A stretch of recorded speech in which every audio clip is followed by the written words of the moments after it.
Black Beauty, His Grooms and Companions, The Autobiography of a Horse, translated from the original equine by Anna Sewell. Recording by Corrie Samuel. Chapter 34, An Old Warhorse. Captain had been broken in and trained for an army horse. His first owner was an officer of cavalry going out to the Crimean War. He said he quite enjoyed the training with all the other horses, trotting together, turning together to the right hand or the left, halting at the word of command, or dashing forward at full speed at the sound of the trumpet or signal of the officer. He was, when young, a dark, dappled iron grey, and considered very handsome. His master, a young, high-spirited gentleman, was very fond of him, and treated him from the first with the greatest care and kindness. He told me he thought the life of an army horse was very pleasant, but when it came to being sent abroad over the sea in a great ship, he almost changed his mind. "That part of it," said he, "was dreadful. Of course we could not walk off the land into the ship, so they were obliged to put strong straps under our bodies, and then we were lifted off our legs in spite of our struggles, and were swung through the air over the water to the deck of the great vessel. There we were placed in small, close stalls, and never for a long time saw the sky, or were able to stretch our legs. The ship sometimes rolled about in high winds, and we were knocked about, and felt bad enough. However, at last it came to an end, and we were hauled up and swung over again to the land. We were very glad, and snorted and neighed for joy, when we once more felt firm ground under our feet. We soon found that the country we had come to was very different from our own, and that we had many hardships to endure besides the fighting, but many of the men were so fond of their horses that they did everything they could to make them comfortable, in spite of snow, wet, and all things out of order. "But what about the fighting?" said I. "Was not that worse than anything else?" "Well," said he, "I hardly know. We always liked to hear the trumpet sound and be called out, and were impatient to start off, though sometimes we had to stand for hours, waiting for the word of command. And when the word was given, we used to spring forward as gaily and as eagerly as if there were no cannonballs, bayonets, or bullets. I believe, so long as we felt our rider firm in the saddle, and his hand steady on the bridle, not one of us gave way to fear, not even when the terrible bombshells whirled through the air and burst into 1,000 pieces. I, with my noble master, went into many actions together without a wound, and though I saw horses shot down with bullets, pierced through with lances, and gashed with fearful sabre cuts, though we left them dead on the field, or dying in the agony of their wounds, I don't think I feared for myself. My master's cheery voice, as he encouraged his men, made me feel as if he and I could not be killed. I had such perfect trust in him that while he was guiding me I was ready to charge up to the very cannon's mouth. I saw many brave men cut down, many fall mortally wounded from their saddles. I had heard the cries and groans of the dying. I had cantered over ground slippery with blood, and frequently had to turn aside to avoid trampling on wounded man or horse. But, until one dreadful day, I had never felt terror. That day I shall never forget. Here old Captain paused for a while, and drew a long breath.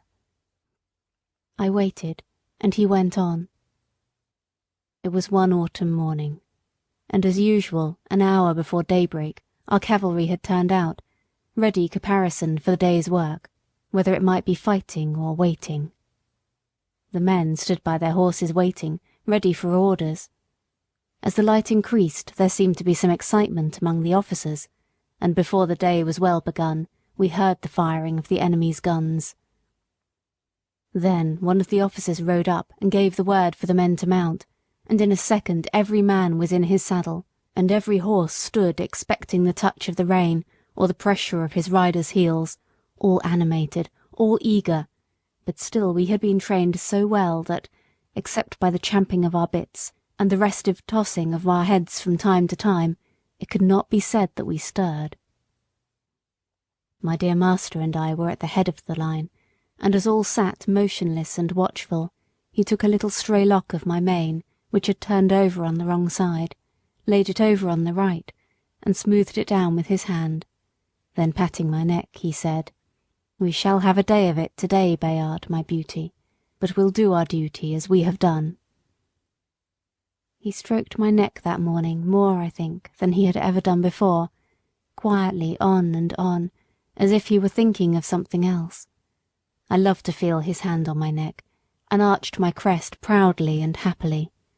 But I stood very still, for I knew all his moods, and when he liked me to be quiet and when gay. I cannot tell all that happened on that day, but I will tell of the last charge that we made together. It was across a valley, right in front of the enemy's cannon. By this time we were well used to the roar of heavy guns, the rattle of musket fire, and the flying of shot near us, but never had I been under such a fire as we rode through on that day. From the right, from the left, and from the front, shot and shell poured in upon us. Many a brave man went down. Many a horse fell, flinging his rider to the earth. Many a horse without a rider ran wildly out of the ranks, then, terrified at being alone, with no hand to guide him, came pressing in among his old companions, to gallop with them to the charge. Fearful as it was, no one stopped, no one turned back. Every moment the ranks were thinned, but as our comrades fell, we closed in to keep them together, and instead of being shaken or staggered in our pace, our gallop became faster and faster as we neared the cannon. My master, my dear master, was cheering on his comrades with his right arm raised on high, when one of the balls whizzing close to my head struck him. I felt him stagger with the shock, though he uttered no cry. I tried to check my speed, but the sword dropped from his right hand, the rein fell loose from the left, and sinking backward from the saddle he fell to the earth. The other riders swept past us, and by the force of their charge I was driven from the spot. I wanted to keep my place by his side, and not leave him under that rush of horses' feet, but it was in vain, and now, without a master or a friend, I was alone on that great slaughter ground. Then fear took hold on me too, and I trembled as I had never trembled before, and I too, as I had seen other horses do, tried to join in the ranks and gallop with them, but I was beaten off by the swords of the soldiers. Just then a soldier whose horse had been killed under him caught at my bridle and mounted me, and with this new master I was again going forward, but our gallant company was cruelly overpowered, and those who remained alive after the fierce fight for the guns came galloping back over the same ground. Some of the horses had been so badly wounded that they could scarcely move from the loss of blood. Other noble creatures were trying on 3 legs to drag themselves along, and others were struggling to rise on their forefeet when their hind legs had been shattered by shot. After the battle the wounded men were brought in, and the dead were buried. "And what about the wounded horses?" I said. "Were they left to die?" "No. The army farriers went over the fields with their pistols and shot all that were ruined. Some that had only slight wounds were brought back and attended to, but the greater part of the noble, willing creatures that went out that morning never came back. In our stables there was only about 1 in 4 that returned. I never saw my dear master again. I believe he fell dead from the saddle. I never loved any other master so well. I went into many other engagements, but was only once wounded, and then not seriously. And when the war was over I came back again to England, as sound and strong as when I went out." I said, "I have heard people talk about war as if it were a very fine thing." "Ah," said he, "I should think they never saw it. No doubt it is very fine when there is no enemy, when it is just exercise and parade and sham fight. Yes, it is very fine then, but when thousands of good, brave men and horses are killed or crippled for life, it has a very different look." "Do you know what they fought about?" said I. "No," he said, "that is more than a horse can understand, but the enemy must have been awfully wicked people, if it was right to go all that way over the sea on purpose to kill them. End of chapter 34. Chapter 35. Jerry Barker. I never knew a better man than my new master. He was kind and good, and as strong for the right as John Manly, and so good-tempered and merry that very few people could pick a quarrel with him. He was very fond of making little songs and singing them to himself. One he was very fond of was this: "Come father and mother, and sister and brother, come all of you, turn to, and help one another." And so they did. Harry was as clever at stable work as a much older boy, and always wanted to do what he could. Then Polly and Dolly used to come in the morning to help with the cab, to brush and beat the cushions and rub the glass, while Jerry was giving us a cleaning in the yard, and Harry was rubbing the harness. There used to be a great deal of laughing and fun between them, and it put Captain and me in much better spirits than if we had heard scolding and hard words. They were always early in the morning, for Jerry would say, "If you in the morning throw minutes away, you can't pick them up in the course of a day. You may hurry and scurry, and flurry and worry, you've lost them forever, forever and aye." He could not bear any careless loitering and waste of time, and nothing was so near making him angry as to find people who were always late wanting a cab-horse to be driven hard to make up for their idleness. One day, two wild-looking young men came out of a tavern close to the stand and called Jerry.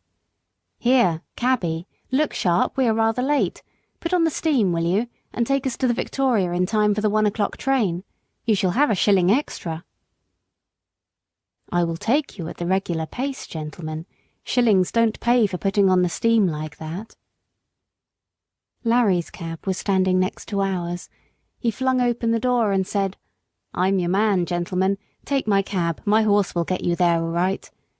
And as he shut them in, with a wink toward Jerry, said, "It's against his conscience to go beyond a jog-trot." Then slashing his jaded horse, he set off as hard as he could. Jerry patted me on the neck. "No, Jack, a shilling would not pay for that sort of thing, would it, old boy?"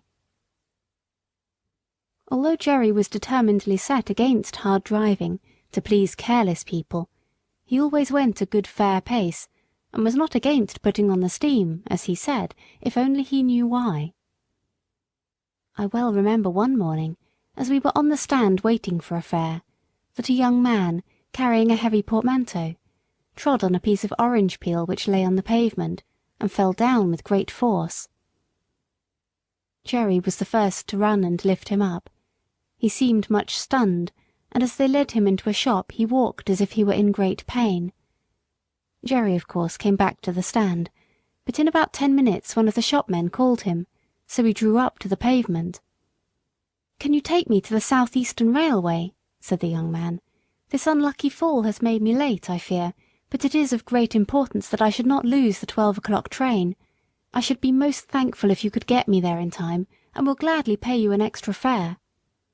"I'll do my very best," said Jerry heartily, "if you think you are well enough, sir," for he looked dreadfully white and ill.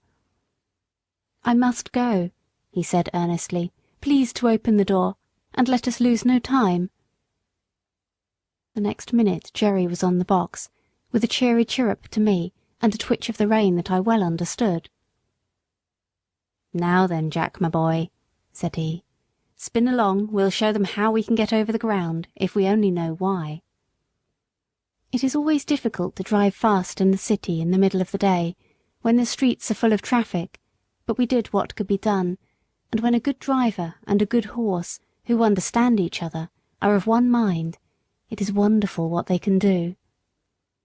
I had a very good mouth, that is, I could be guided by the slightest touch of the rein, and that is a great thing in London, among carriages, omnibuses, carts, vans, trucks, cabs, and great wagons creeping along at a walking pace, some going one way, some another, some going slowly, others wanting to pass them, omnibuses stopping short every few minutes to take up a passenger, obliging the horse that is coming behind to pull up too, or to pass and get before them. Perhaps you try to pass, but just then something else comes dashing in through the narrow opening, and you have to keep in behind the omnibus again. Presently you think you see a chance, and manage to get to the front, going so near the wheels on each side that half an inch nearer and they would scrape. Well, you get along for a bit, but soon find yourself in a long train of carts and carriages, all obliged to go at a walk. Perhaps you come to a regular block-up, and have to stand still for minutes together, till something clears out into a side street, or the policeman interferes. You have to be ready for any chance, to dash forward if there be an opening, and be quick as a rat dog to see if there be room, and if there be time, lest you get your own wheels locked or smashed, or the shaft of some other vehicle run into your chest or shoulder. All this is what you have to be ready for. If you want to get through London fast in the middle of the day, it wants a deal of practice. Jerry and I were used to it, and no one could beat us at getting through when we were set upon it. I was quick and bold, and could always trust my driver. Jerry was quick and patient at the same time, and could trust his horse, which was a great thing too. He very seldom used the whip. I knew by his voice, and his click-click when he wanted to get on fast, and by the rein where I was to go, so there was no need for whipping. But I must go back to my story. The streets were very full that day, but we got on pretty well as far as the bottom of Cheapside, where there was a block for 3 or 4 minutes. The young man put his head out and said anxiously, "I think I had better get out and walk. I shall never get there if this goes on." "I shall do all that can be done, sir," said Jerry. "I think we shall be in time. This block-up cannot last much longer, and your luggage is very heavy for you to carry, sir." Just then the cart in front of us began to move on, and then we had a good turn. In and out we went, as fast as horseflesh could do it, and for a wonder had a good clear time on London Bridge, for there was a whole train of cabs and carriages all going our way at a quick trot, perhaps wanting to catch that very train. At any rate, we whirled into the station with many more, just as the great clock pointed 8 minutes to 12 o'clock. "Thank God, we are in time," said the young man. "And thank you too, my friend, and your good horse. You have saved me more than money can ever pay for. Take this extra half-crown." "No, sir, no. Thank you all the same. So glad we hit the time, sir. But don't stay now, sir, the bell is ringing. Here, porter, take this gentleman's luggage. Dover line, 12 o'clock train, that's it." And without waiting for another word, Jerry wheeled me round to make room for other cabs that were dashing up at the last minute, and drew up on one side till the crush was past. "So glad," he said, "so glad. Poor young fellow. I wonder what it was that made him so anxious." Jerry often talked to himself quite loud enough for me to hear when we were not moving.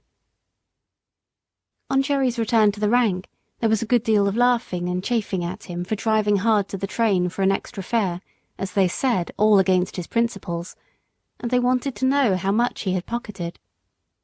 "A good deal more than I generally get," said he, nodding slyly. "What he gave me will keep me in little comforts for several days." "Gammon," said one.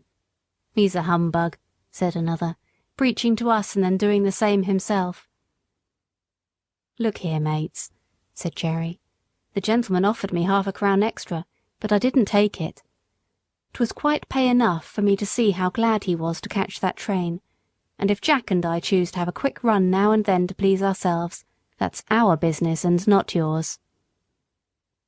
"Well," said Larry, "you'll never be a rich man." "Most likely not," said Jerry, "but I don't know that I shall be the less happy for that. I have heard the commandments read a great many times, and I never noticed that any of them said, 'Thou shalt be rich,' and there are a good many curious things said in the New Testament about rich men that I think would make me feel rather queer if I was one of them." "If you ever do get rich," said Governor Gray, looking over his shoulder across the top of his cab, "you'll deserve it, Jerry, and you won't find a curse come with your wealth. As for you, Larry, you'll die poor. You spend too much in whipcord." "Well," said Larry, "what is a fellow to do if his horse won't go without it?" "You never take the trouble to see if he will go without it. Your whip is always going as if you had the St. Vitus dance in your arm, and if it does not wear you out it wears your horse out. You know you are always changing your horses, and why? Because you never give them any peace or encouragement." "Well, I have not had good luck," said Larry. "That's where it is." "And you never will," said the governor. "Good luck is rather particular who she rides with, and mostly prefers those who have got common sense and a good heart. At least that is my experience." Governor Gray turned round again to his newspaper, and the other men went to their cabs. End of chapter 35.